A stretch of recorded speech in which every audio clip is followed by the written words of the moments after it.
What's going on, everyone? It's Adam here from No Shelf Space, and today we are going to be unboxing the collector's edition of The Binding of Isaac for Souls. This has everything currently released for the Binding of Isaac game, plus tons and tons of room inside for all the extras. Now, I don't have my camera mount, so this is a little bit shakier than normal.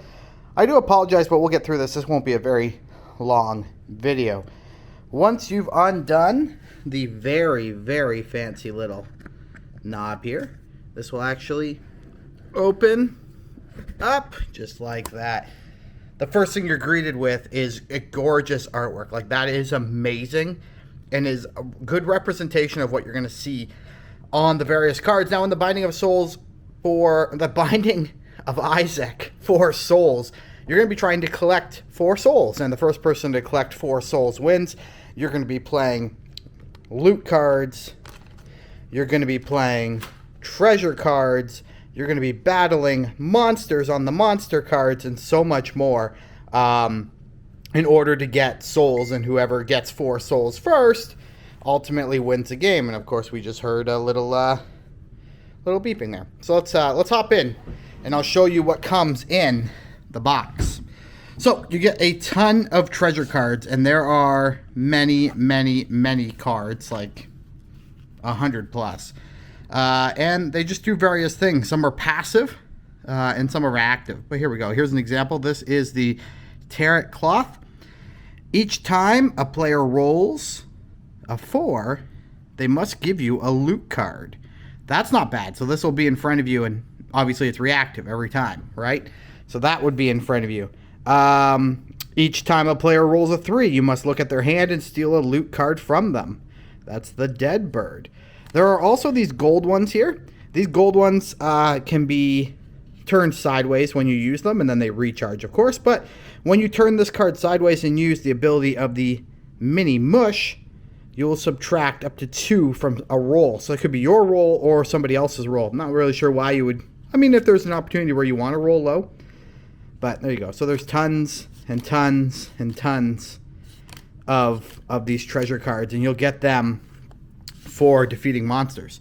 These were an expansion. When the Requiem expansion came out, these were included, and they're just room cards, and they do different things. So example, Blessings of Gluttony. The active player loots +1 during their loot step. So these are up and face up on the table. And then anytime a monster is defeated, the active player then can discard this and put out a brand new room card that will impact the game further. And like, there's a ton of room cards.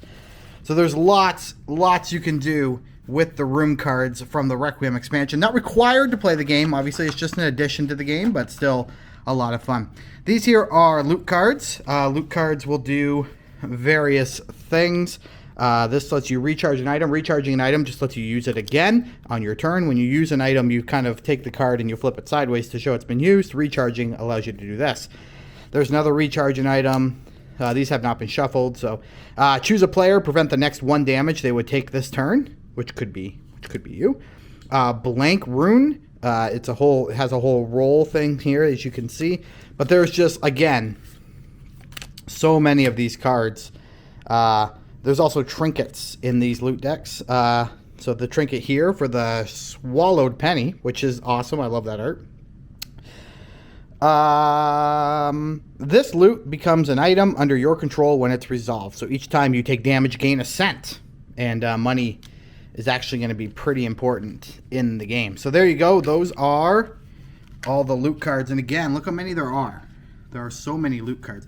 Now, I've set them up in the box this way, and you might be saying by this point, hey, wouldn't these cards all fall over? We're not going to set them up like this. The box, the collector's edition, comes with these sleeves right here that we can separate the cards. So we'll actually put them into only 2 of these little trays. All the other trays will be for these bits here, which we'll get to, as well as additional cards and additional expansions for the Binding of Isaac. Okay, and then finally we have these monster cards. Monster cards, in the monster deck, there are events and monsters. So let's just try to see if I can find an event card. I have lots of monster cards. No event cards. Okay, here's an event card. So when this gets flipped up, you would take 2 damage. So there you go, troll moms. But on a monster card, there's a number of different things. Right here, you can see the health. So this monster has 2 health. You have to roll a 2+ to damage it. And if you don't roll a 2+, it hurts you for 2. It also has different abilities and things. So this only takes combat damage on attack rolls of 2, only of 2. Not 2+. Which is funny because it says 2+ here. But here it says this only takes combat damage on attack rolls of 2+. I guess if you're doing other damage outside of combat, you could do higher than that, but only on rolls of 2. When the attacking player makes their second attack roll this turn after combat damage, cancel the attack. Okay. And then here's the soul. So if you were to defeat this monster, you would get the soul. Not all monsters have a soul. Here, the Whipper, as you can see, there's no soul in the bottom corner. So not all monsters have souls, but by defeating monsters, and you'll use different cards, you'll roll dice, and a monster attack keeps going back and forth until either the monster's dead or you're dead, right? So it's not like you do a little bit of damage and the next person does a little bit of damage. No, you either kill the monster or the monster kills you. Also included is this tiny little rule book, how to play. You can get a longer version online right there. So if you actually want to scan that, you can. That'll give you the longer version of the rules. But here we go, just a little short rule book, kind of shows you how to play, everything like that. Okay, those are additional just bonus cards. Let's see what else we got here. We got some more stuff. These are the Who Am I deck. So these are your character cards. There's a whole bunch. I think there's 60 in the game. These will be like shuffled and then randomly dealt to you. And here on these cards, you'll have your health right there too. Your attack, so anytime you actually land an attack, how much attack you'll do. You'll have an ability on the card, so play an additional loot card this turn. They all have that ability, as you can see just by shuffling through there. They all have that ability. And then everybody will have a starting item, and I'll get to that in just one hot second. But again, there's lots of cards here. Bethany, Jacob, and Esau. Look at that. And the art is just amazing. There's a male and female version of Eden, Flashing Isaac. I mean, you got everything all the way to... Oh, I thought maybe Isaac would be at the front. Oh, well. Lots of character cards that you can use. Wow, that's a 2-sided card. That's a weird one. This must be a bonus of some kind. Weird. All right. That's that. And then, of course, as I noted, by these black. So these look like treasure cards, but they've got the blue back as opposed to the gold back. So these blue back cards, blue backed cards, these are going to be starting items for various characters. So you take your character, it says, hey, the starting item for this character is Abyss. And then you would go through this, and of course, I'm probably not going to find it. Oh, there it is. Look at that.